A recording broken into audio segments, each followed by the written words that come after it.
जय हिंद दोस्तों, आपको स्वागत है दृष्टि एजुकेशन सेंटर यूट्यूब चैनल पे।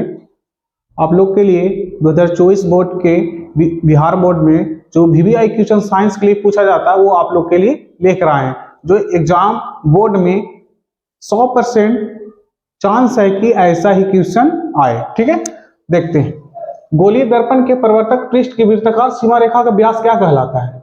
बताओ। प्रधान अक्ष है, मुख्य फोकस, वक्रता त्रिज्या या गोलीय दर्पण का द्वारक? तो इसका आंसर हो जाएगा गोलीय दर्पण का द्वारक। निम्न में से किस दर्पण की फोकस दूरी धनात्मक होती है? निम्न में से किस दर्पण की फोकस दूरी धनात्मक होती है? तो उत्तल दर्पण का। ठीक है। किस वर्ण का, वर्ण मतलब रंग, ठीक है, किस वर्ण का तरंगदैर्घ्य सबसे बड़ा होता है? तो किसका होता है? रेड, जिसको हम लोग लाल बोलते हैं। ठीक है।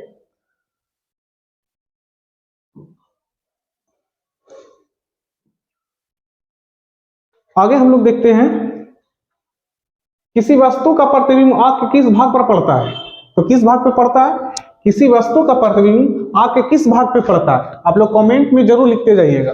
तो रेटिना, ठीक है, रेटिना पे पड़ता है। ठीक है। निम्नलिखित में किस माध्यम में प्रकाश की चाल सबसे अधिक होती है? तो किस में होती है? तो निर्वात में। ठीक है। दूरदृष्टि वाला नेत्र साफ साफ देख सकता है, मतलब कहां तक? दूर की वस्तु को देख सकता है। ठीक है।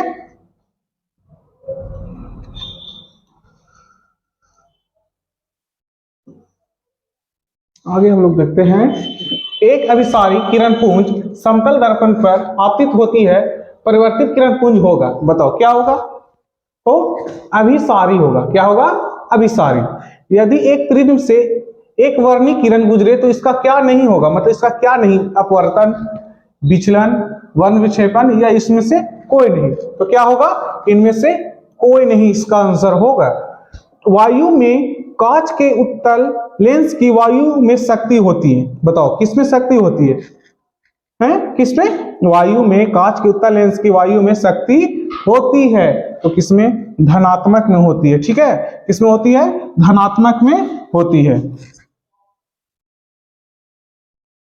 आगे देखते हैं हम लोग, जल की एक गोलीय बूंद, जल की एक गोलीय बूंद में व्यास के अनुदिश आपतित किरण का कितनी बार अपवर्तन होता है? बताओ कितनी बार अपवर्तन होता है? कितनी बार? तो 2 बार। ठीक है। हाँ, याद रखना आप लोग। स्विच लगाए जाते हैं भू योजित तार में, ठंडे तार में, गर्म तार में या इनमें सभी में? तो इनमें सभी में। ठंडे तार में भी लगा सकते हैं, फिर भू योजित तार में भी और गर्म तार में भी हम लोग लगा सकते हैं। ठीक है, ये ध्यान रखना। आगे देखते हैं हम लोग। ठीक है। जूल कुलाम, मतलब जूल जो है, जूल के बराबर कुलाम की बात कर रहा है। ठीक है। जूल के बराबर कुलाम के, इसमें वाट होगा, एम्पियर होगा, ओम होगा या वोल्ट होगा? क्या होगा आप लोग बताइए? तो वोल्ट होगा। ठीक है। चुंबकीय क्षेत्र का एसआई मात्रक क्या होता है? चुंबकीय क्षेत्र का एसआई मात्रक सबसे आसान क्वेश्चन है। चुंबकीय क्षेत्र का एसआई मात्रक क्या होता है? तो टेस्ला होता है। ठीक है। क्या होता है? टेस्ला होता है। विद्युत घंटी विद्युत धारा के किस प्रभाव का कार्य करती है? विद्युत घंटी विद्युत धारा के किस प्रभाव पर काम करती है? बताइए आपको। तो चुंबकीय प्रभाव पे काम करता है। किस पे? चुंबकीय प्रभाव पे। ठीक है। आगे देखते हैं हम लोग,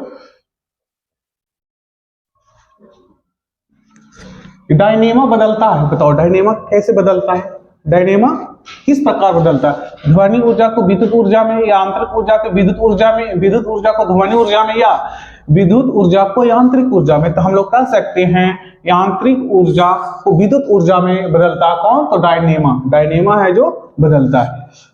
अपवर्तनांक का रंग पर निर्भर करना कहलाता है वर्ण विक्षेपण।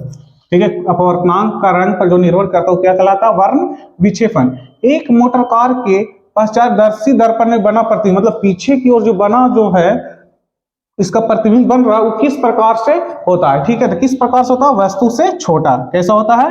तो वस्तु से छोटा होता है। ठीक है। ये सब क्वेश्चन आप लोग ध्यान में रखिएगा, बोर्ड एग्जाम में पूछने के चांसेस ज्यादा है।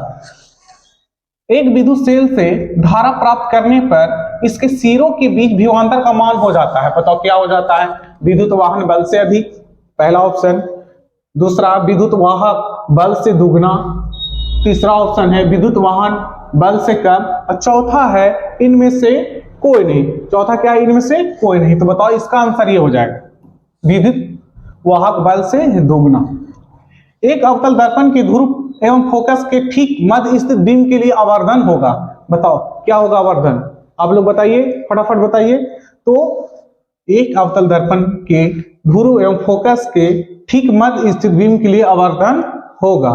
क्या होगा? इसका आंसर दे रहा इनमें से नहीं, लेकिन इसका आंसर होगा आभासी। ये आप लोग ध्यान में रखिएगा, ठीक है। इसका आंसर क्या होगा? आभासी, ठीक है। आगे देखते हैं।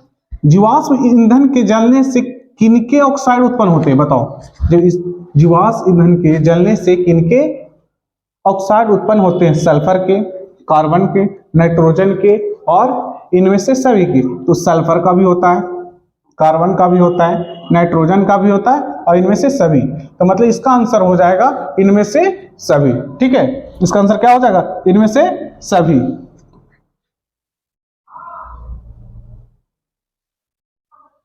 आगे देखते हैं। विद्युत प्रतिरोधकता का एसआई मात्रक, एक मिनट। वैद्युत प्रतिरोधकता का एसआई मात्रक क्या होता है? बताइए आप लोग। तो इसका ओम मीटर होता है। क्या होता है? ओम मीटर। चुंबकीय फ्लक्स में परिवर्तन की दर का एसआई मात्रक, चुंबकीय फ्लक्स में परिवर्तन की दर का एसआई मात्रक क्या होता है? वाट, जूल, वेबर या वोल्ट? क्या होता है? बोलिए आप लोग। तो इसका होगा वेबर। क्या होगा? वेबर, जिसको हम लोग WB से भी डिनोट करते हैं, ठीक है। समान माध्यम से प्रकाश गमन करता है। बताओ, समान माध्यम होता है उससे प्रकाश गमन करता है। वक्रता रेखा में, वृत्त में, अनिश्चित तरीके से या सरल रेखा में? तो आप लोग बताइए। समान माध्यम से प्रकाश गमन करता है, कहां गमन करता है? तो सरल रेखा में गमन करता है, ठीक है। कहां करता है? सरल रेखा में गमन करता है। आगे हम लोग देखते हैं क्वेश्चन नंबर 24।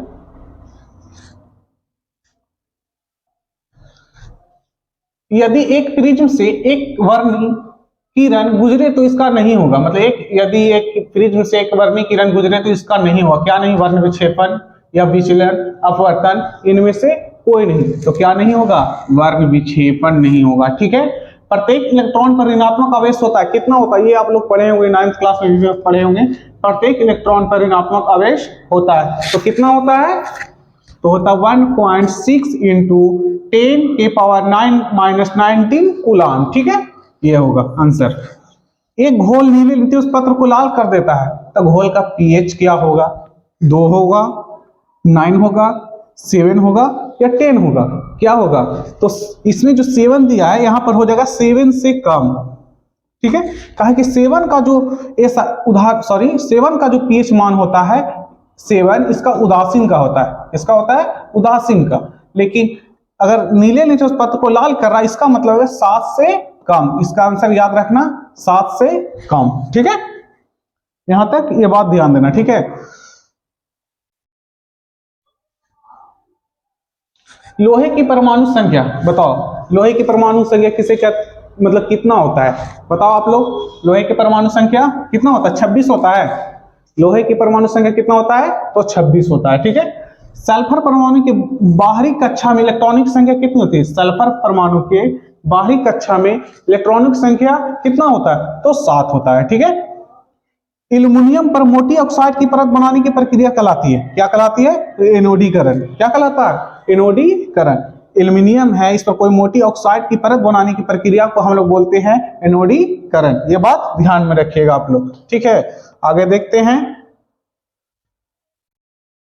कौन सा कार्बन यौगिक सबसे अधिक अभिक्रियाशील है? बताओ। CH4, C2H6, C2H4, C3H8 क्या होगा? आप लोग बताइए, सोचिए। तो इसका आंसर होगा C।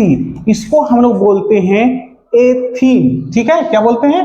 एथीन या एथिलीन भी हम लोग एथीन बोलते हैं, ठीक है। एथीन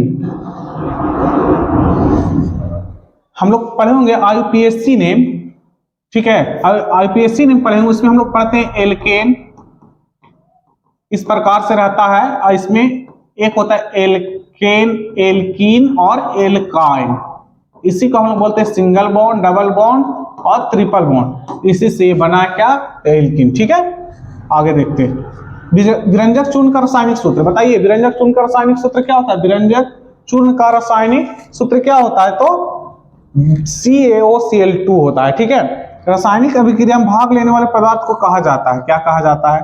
ये लोग आप लोग जानते होंगे, बताइए क्या कहा जाता है? तो अभिकारक। ठीक है, रासायनिक अभिक्रिया में भाग लेने वाले पदार्थ को क्या कहा जाता है? अभिकारक। जैसे A और B, ठीक है, ये दोनों आपस में संयोग करके कोई उत्पाद बना रहा है तो क्या हो गया? तो ये अभिकारक है।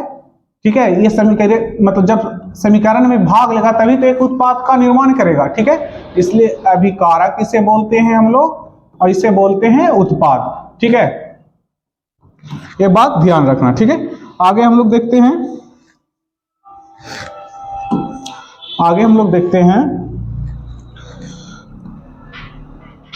यहां तक यहां हो गया। ठीक है, आगे हम लोग देखते हैं टूथपेस्ट जो हम लोग ब्रश करते हैं वो कैसा क्षारीय है, अम्लीय है, उदासीन है, इनमें से सभी है। तो हम लोग बोल सकते हैं ये क्षारीय होता है, तभी हम लोग का दांत साफ होता है। क्षारीय होने के कारण ही निम्नलिखित में कौन कार्बोक्सिलिक समूह है? बताइए कौन कार्बोक्सिलिक समूह है निम्नलिखित में? सोचने का समय दे रहे हैं, बताइए कौन है? A, B, C या D? बताइए क्या है? तो इसका आंसर होगा D। ठीक है, COOH। ठीक है, ये हो जाएगा इसका, इसको बोलते हैं कार्बोक्सिलिक समूह। इसको क्या बोलते हैं? कार्बोक्सिलिक समूह, COOH। ठीक है, निम्नलिखित में किसके कारण अम्ल वर्षा होती है? अम्ल वर्षा जो होती है जिससे हानि होती है, अम्ल वर्षा होने से मिट्टी खराब हो जाती है। नदी तालाब में जब वर्षा होती है तो वहां के जीव जंतु के लिए बहुत ही हानिकारक होता है। ठीक है, इसलिए 35 नंबर क्वेश्चन है, निम्नलिखित में किसके कारण अम्ल वर्षा होती है? क्वेश्चन काफी बार पूछा जाता है। ठीक है, इस क्वेश्चन पे आप लोग ध्यान दीजिएगा। तो इसका आंसर हो जाएगा सल्फर डाइऑक्साइड को बोलते हैं, SO2 बोल सकते हैं हम लोग। ठीक है, तो हम लोग आगे देखते हैं। आप लोग ये तो क्वेश्चन आप जानते होंगे कि निकेल के परमाणु संख्या कितना होता है? बताइए निकेल के परमाणु संख्या कितना होता है? निकेल के परमाणु संख्या कितना होता है? बताइए फटाफट ये सब क्वेश्चन। तो 28 होता है। ठीक है, एक जांच प्रणाली में ली गए विलयन में एक लोहे की कील को डुबाया गया। आधे घंटे के बाद यह देखा गया कि विलयन का रंग परिवर्तन हो चुका है। तो उस जांच प्रणाली में विलयन था, क्या था कि इसका जो है लोहे की कील को डुबाया गया तो आधे घंटे बाद इसका विलयन का रंग क्या हो गया? परिवर्तित हो गया। बताइए क्या था, किसके कारण ऐसे होता है? बताइए तो जिंक सल्फर डाइऑक्साइड है, कॉपर सल्फर डाइऑक्साइड है, फेरस सल्फर डाइऑक्साइड है, एल्युमिनियम सल्फर डाइऑक्साइड है, तो किसके कारण होता है? बताइए आप लोग, बताइए किसके कारण होता है? फटाफट सोचिए, 1 मिनट समय दे रहे हैं आप लोग के लिए, बोलिए। तो हम बताते हैं कॉपर सल्फर डाइऑक्साइड के कारण होता है। किसके कारण होता है? कॉपर सल्फर डाइऑक्साइड के कारण होता है। ठीक है, आगे देखते हैं हम लोग 38 क्वेश्चन में। एथेनॉल को सांद्र H2SO4 के साथ गर्म करने पर निम्नलिखित में कौन सी गैस बनती है? कह रहा है कि हाइड्रोस सल्फर डाइऑक्साइड के साथ गर्म करने पर कौन सी गैस बनती है? तो बताइए आप लोग कौन सी गैस बनती है? कौन सी गैस बनती है? तो ये बनता है, इसको हम लोग C2H6 बोलते हैं। ठीक है, आगे हीरा निम्नांकित में किस तत्व का अपरूप है? तो बताइए किस। तो हम लोग कैसे भी जानते हैं हीरा जो है कार्बन का ही अपरूप हो सकता है। तो हीरा निम्नलिखित में किस तत्व का अपरूप है? तो कार्बन का अपरूप है। ठीक है, ये बात आप लोग ध्यान में रखिएगा। ठीक है,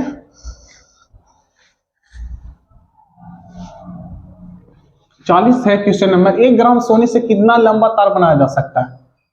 कह रहा है 1 ग्राम सोने से कितना लंबा तार बनाया जा सकता है? कितना लंबा तार बनाया जा सकता है?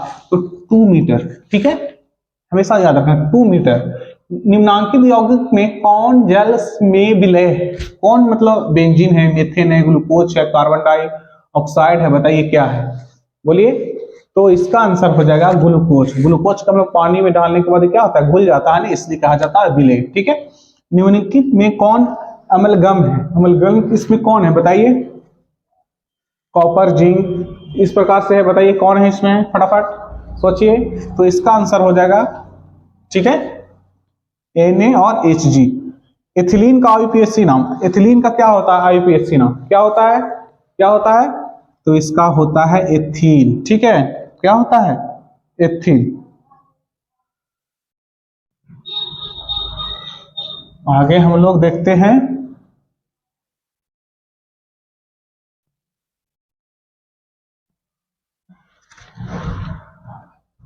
कह रहा है, हो गया आगे। तो 44 क्वेश्चन नंबर, आप लोग आंसर की भी बनाते रहिएगा, पेज पलटते भी रहिएगा, ध्यान दीजिएगा, ठीक है, आराम से। तो ब्यूटेनोन का अणुसूत्र C4H80 है, तो इसका क्रिया समूह है, बताइए क्या इसका क्रिया समूह है? तो बोलिए कीटोनिक। क्या होता है? सॉरी, एक मिनट, इसका जो होगा, करा ब्यूटेनोन का अणुसूत्र C4H80 है, तो इसका क्रियाशील समूह क्या है? तो इसका हो जाएगा कीटोनिक हो जाएगा, ठीक है, कीटोनिक।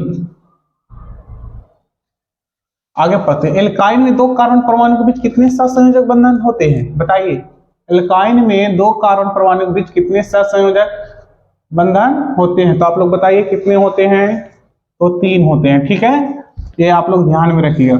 सीने बार किस धातु का एक्स है? बताइए, सीने बार किस धातु का एक्स है? तो Hg का, ठीक है।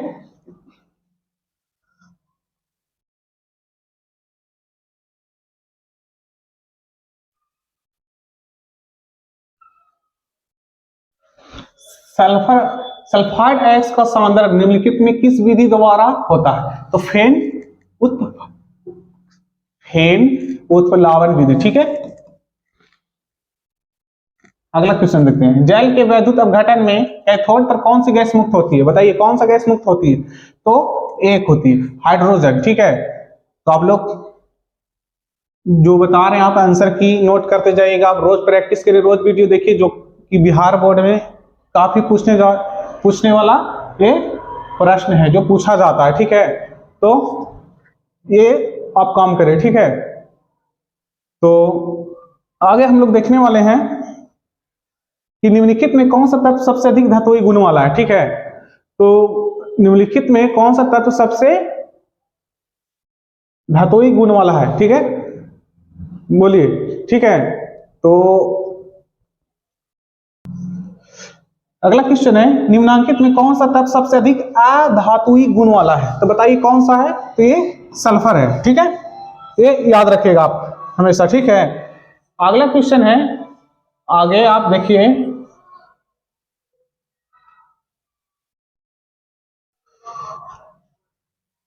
कट जा रहा है, जरा से ध्यान। नीला पोथा मतलब तूतिया का रासायनिक सूत्र क्या होता है? बताइए, ये सब आप लोग रासायनिक भाषा बुक पढ़े होंगे, तो उसमें देखे होंगे, उसमें बहुत सा ग्लूकोज, तूतिया, रंजक चूर्ण, सोडा, इस प्रकार से ग्लूकोज का सूत्र रहता है, ठीक है। तो उसमें आप देखिएगा, और उसे भी देख लीजिएगा, मेन क्वेश्चन अपने सर से छाटने के लिए बोल दीजिएगा, ठीक है। तो अगर इसका क्वेश्चन हो जाएगा ये, ठीक है, नीला तूतिया का रासायनिक सूत्र ये होता है।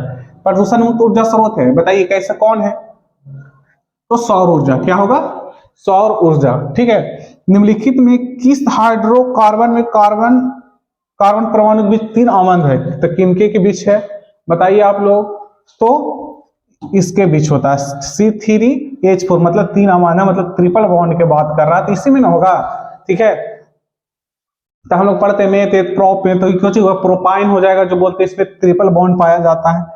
तो ये बात यहां पर ध्यान रखिए आप लोग, ओके। हम लोग आगे चलते हैं, ये हो गया 53 क्वेश्चन नंबर। निम्नांकित में कौन सा यौगिक एरोमेटिक यौगिक है? बताइए कौन सा यौगिक है जो एरोमेटिक यौगिक? तो ये बेंजीन। क्या है? बेंजीन। ये आप लोग याद रखिएगा, क्वेश्चन बहुत एग्जाम में पूछा जाता है।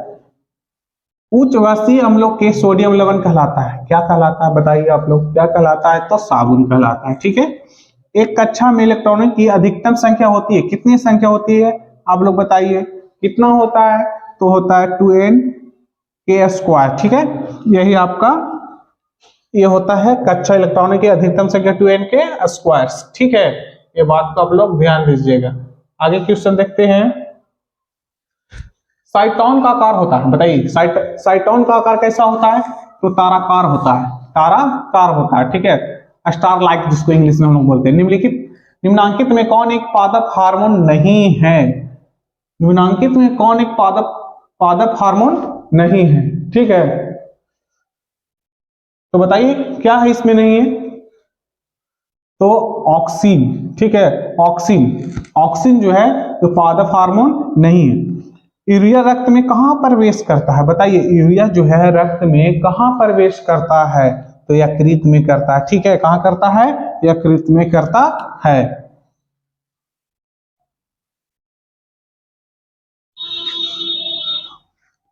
निम्नांकित में कौन किसी पारिस्थितिक तंत्र का एक जैव घटक हो सकता है? बताइए कौन है इसमें? तापमान, कवक, वायु, मृदा। बताइए क्या होगा? बताइए, ये सब बायोलॉजी में हम लोग पहुंच चुके हैं। ठीक है, तो इसका होगा मृदा। क्या होगा? मृदा।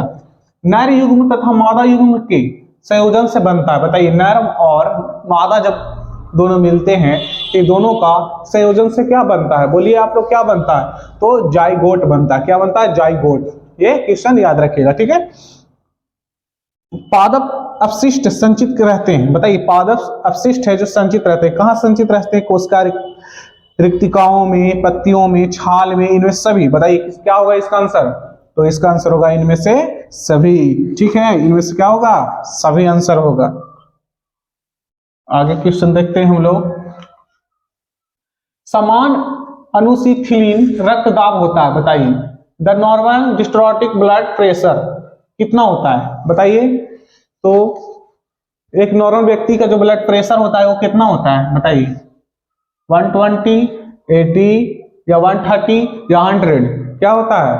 तो होता है 120 एक नॉर्मल व्यक्ति का जो प्रेशर होता है। ठीक है, ब्लड प्रेशर होता है वही है। मनुष्य, बिल्ली तथा चमगादड़ के अग्रपाद है। बताइए क्या है? अस्मज्जात अंग, समजात अंग, अवशोषी अंग, या इनमें से कोई नहीं। क्या होगा? बोलिए, तो होगा समजात अंग। क्या होगा? समजात अंग। पादप में फ्लोएम उत्तरदायी है। बताइए, पादप में फ्लोएम उत्तरदायी क्या होगा इसका? जल संवहन, एमिनो अम्ल संवहन, ऑक्सीजन संवहन, भोजन संवहन। क्या होगा? बताइए, तो इसका हो जाएगा भोजन का संवहन। ठीक है, आगे देखते हैं।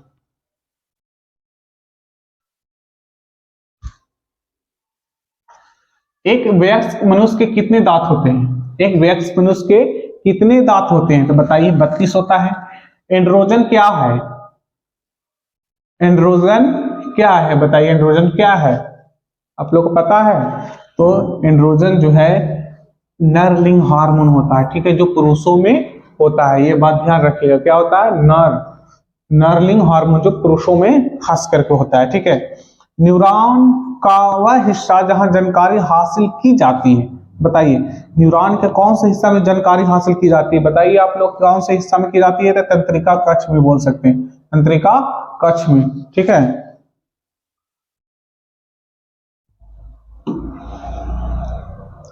आगे हम लोग देखते हैं।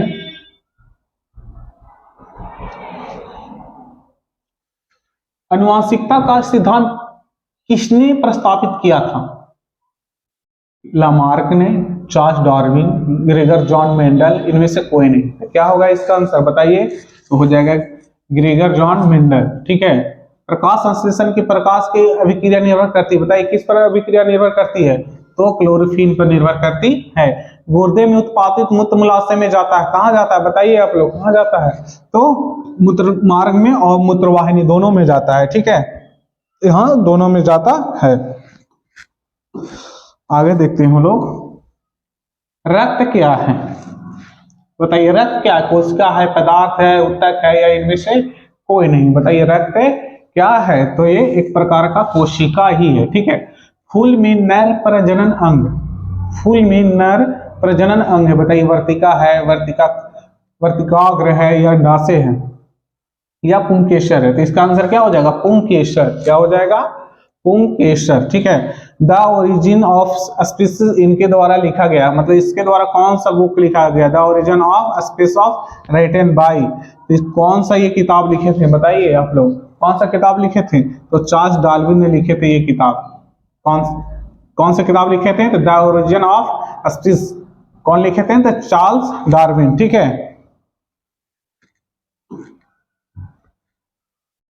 अगला क्वेश्चन हम लोग देखते हैं। मानव हार नाल का सबसे लंबा भाग, मानव हार जो है नाल का सबसे लंबा भाग क्या होता है बताइए आप लोग, क्या होता है इसका क्वेश्चन। लंबा, ये है छोटी आंत, क्या होता है छोटी आंत। निम्न में से कौन पादप जनन तंत्र का भाग नहीं है, निम्न में से कौन मादा जनन तंत्र का भाग नहीं है। गर्भाशय, शुक्रवाहिनी, वाहिका या डिस्वाहिनी या अंडाशय, बताइए क्या है, क्या इसका आंसर होगा। तो शुक्रवाहिका जो मादा जनन तंत्र का भाग नहीं है। किस जीव में हीमोग्लोबिन नहीं होता है बताइए। हम लोग बोल सकते हैं मक्खी में, कहीं पक्षी में होता है, मनुष्य में होता है, इसका तो चमगादड़ हम लोग बोलते हैं, लेकिन इस प्रकार से मक्खी, ठीक है, मक्खी में इसका नहीं होगा, ठीक है। आगे हम लोग देखते हैं,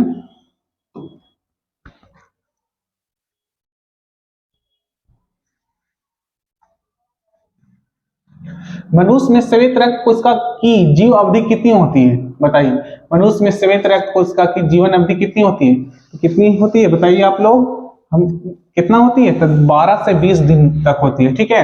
बोल सकते हैं what is the life span of WBC in human, ठीक है, इसका कितना होता है, तो 12 से 20 दिन होता है। प्रसिद्ध पुस्तक द माइक्रोग्राफिया किनके द्वारा लिखी गई थी बताइए। द माइक्रोग्राफिया जो पुस्तक थी किसके द्वारा लिखी गई थी, तो किसके द्वारा लिखी गई थी, तो हम लोग बोलते हैं रॉबर्ट हुक के द्वारा लिखा गया था, रॉबर्ट हुक के द्वारा ये लिखा गया था, ठीक है। पौधे और पशुओं की कोशिका का वैज्ञानिक अध्ययन क्या कहलाता है। पौधों और पशुओं की कोशिका का वैज्ञानिक अध्ययन क्या कहलाता है बताइए, क्या कहलाता है आप लोग। तो हम लोग बोल सकते हैं कोशिका विज्ञान, क्या कहलाता है, तो कोशिका विज्ञान, ठीक है। ये बात आप ध्यान दीजिएगा, ठीक है। आगे हम लोग देखते हैं, एक है पौधे में भोजन किस रूप में जमा होता है। पौधे में हम लोग 80 क्वेश्चन नंबर पहुंच गए हैं, सुपर 80 जो क्वेश्चन हम लोग VBI छाटे थे, तो 80 हम लोग पहुंच चुके हैं। ये लास्ट क्वेश्चन है, इतना सारा क्वेश्चन है जो आप रिवाइज करते रहिए। अगर आप लोग का अच्छा लगे तो हमारे चैनल को सब्सक्राइब जरूर करिएगा और अपने दोस्तों के पास शेयर करिएगा, ठीक है। तो पौधे में भोजन किस रूप में जमा होता है, तो बताइए किस रूप में जमा होता है, तो स्टार्च में जमा होता है, ठीक है। कहाँ होता है, स्टार्च में जमा होता है, ठीक है। तो जय हिंद दोस्तों, फिर आप लोग के साथ मिलेंगे, आप लोग प्यार देते रहिए, ठीक है। इसी प्रकार तो हमारा हौसला बढ़ाते रहिए, ठीक है। तो हम लोग फिर, जय हिंद।